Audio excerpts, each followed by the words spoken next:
আজ শনিবার, আর শনিবার যেহেতু আমরা নিরামিষ খাই, একটা চিন্তা থাকে যে কি বানাবো। তো আজকে না ভাত বানাতে আর ইচ্ছে করছিল না, ভাতের সাথে সেই ডাল তরকারি একই জিনিস বানাও। তো আজকে ভাবলাম একটু বাসন্তী পোলাও করা যাক। বাসন্তী পোলাও আর আলুর দম শর্টকাটে হয়ে যাবে। তো দেখো, বাসন্তী পোলাও তো তোমরা অনেকেই জানো করতে, প্রায় সবাই জানো করতে। তবে আমি একটা খুব সিম্পল ওয়েতে করবো। আর অনেকে বাসন্তী পোলাও করতে গিয়ে আমি শুনেছি যে জলের মাপটা ঠিকঠাক বুঝতে পারো না বা চালটা গলে যায়।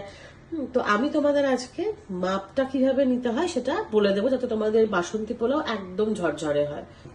আচ্ছা, পোলাওয়ের মাপটা হচ্ছে, দেখো, যেই কাপে তোমরা চাল নেবে ঠিক সেই কাপেই জলটা মাপবে, তাহলে মাপটা একদম ঠিকঠাক থাকে। যেরকম আমি দেখো এখানে এই কাপেই 2.5 কাপ চাল নিয়েছি, তাহলে আমি জল দেব হচ্ছে 2.5-এর ডাবল হচ্ছে 5।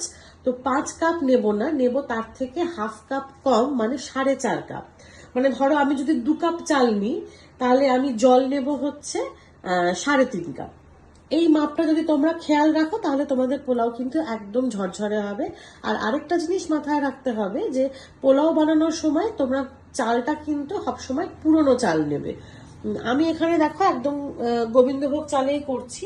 তো এটা পুরনো চাল, তোমরা দোকান থেকে সবসময় পুরনো চালই নেবে। নতুন চাল নিলে কিন্তু পোলাও অতটা ঝরঝরে হবে না। কড়াইতে দেবো হচ্ছে সাদা তেল আর ঘি।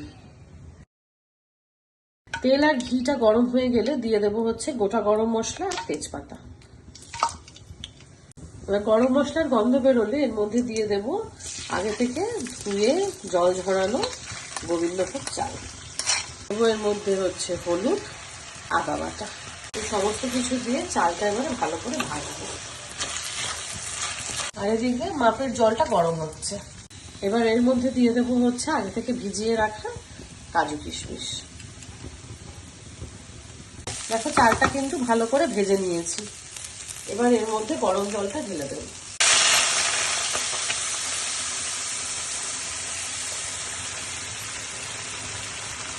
জল দেওয়া হয়ে গেল। এবার এর মধ্যে পরিমাণ মতো নুন আর চিনিটা দিয়ে দেবো।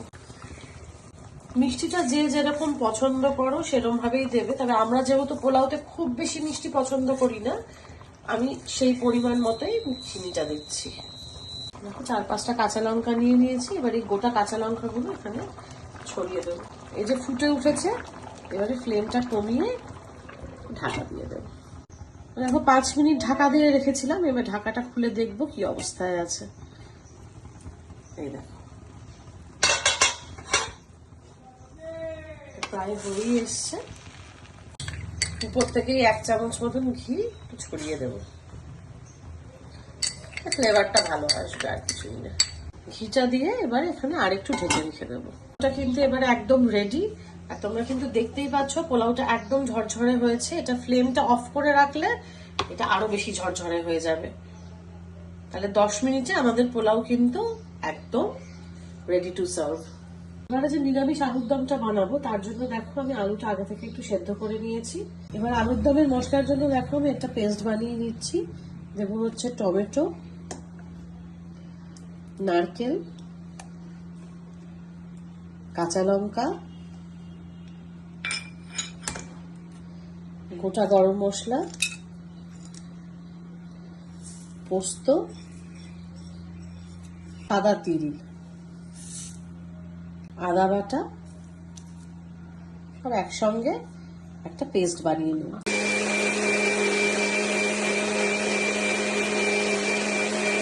দেখো, পেস্টটা রেডি হয়ে গেছে। এবার আমি দিয়ে দেবো হচ্ছে সাদা তেল আর ঘি, তেজপাতা। তেল আর ঘিটা গরম হয়ে গেছে। এবার দিয়ে দিলাম হচ্ছে চিনি। যেহেতু এটা নিরামিষ আলুর দম করবো, সেজন্য এটা কিন্তু একটু মিষ্টি মিষ্টি হবে। এবার দেখো এর মধ্যে পেস্টটা ঢেলে দেবো। এবারে ভালো করে কষাতে থাকবে যতক্ষণ না তেল ছাড়ছে।